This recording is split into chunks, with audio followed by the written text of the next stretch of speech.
Welcome to Nasdaq Trade Talks. I'm Jill Malandrino, Global Markets Reporter at Nasdaq. Joining us for this segment, we have Henrique, Index and ETF Strategist with XP. We're also joined by Jennie Lee, Equity Strategist with XP, to discuss trends that we're seeing in the fintech space, particularly in Latin America. Jennie and Henrique, it's great to see you again. Welcome back to Trade Talks. And Henrique, I'd like to start with you. How is Brazil inserted in the Latin American fintech industry and ecosystem? Hi, Jill. Thanks for having us again. So Brazil and overall Latin America is pretty interesting. It's a thriving industry in terms of the startup and venture capital business. We have seen that that is the fastest growth region for unicorns. Latin America had roughly half of the unicorns that were born in 2021. And we also see Brazil as a special case in terms of for investments in startups. Fintech has been the largest growth category for those venture capital and startup investments here in Brazil. And Jennie, in this context of surging technology companies, how are retail investors behaving? Sure. Thank you for the opportunity to speak with you again. It is a pleasure. So as for the retail investors, we saw Brazilian individual investors getting much more interested in other asset classes than the traditional fixed income securities, especially after interest rates went down to historical lows after the pandemic. So last year, we saw individual investors in stocks grow from around 3 million investors to 5 million.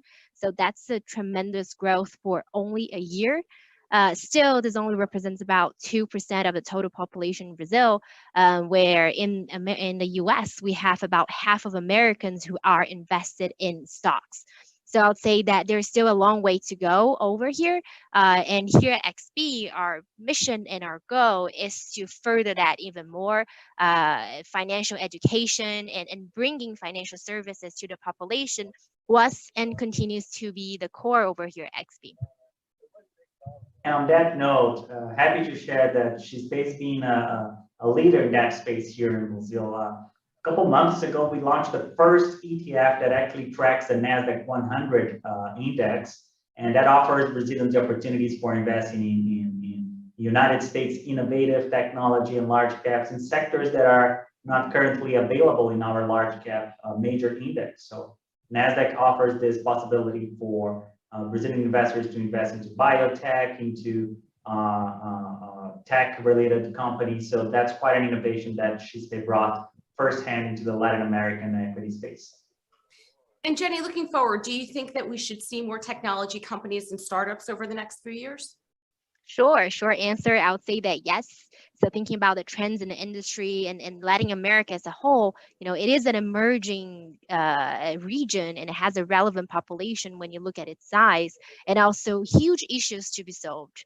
I think that points to, there are plenty of opportunities for new startups and technology companies to come up with products to solve these problems that we have.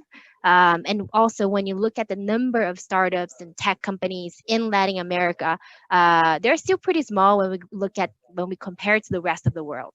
So I think these all points to more growth in this space over the next few years. All right, certainly a lot of growth opportunity there. Jennie and Henrique, it was great to see you as always. Thanks for joining us on Trade Talks. I'm Jill Malandrino, Global Markets Reporter at Nasdaq.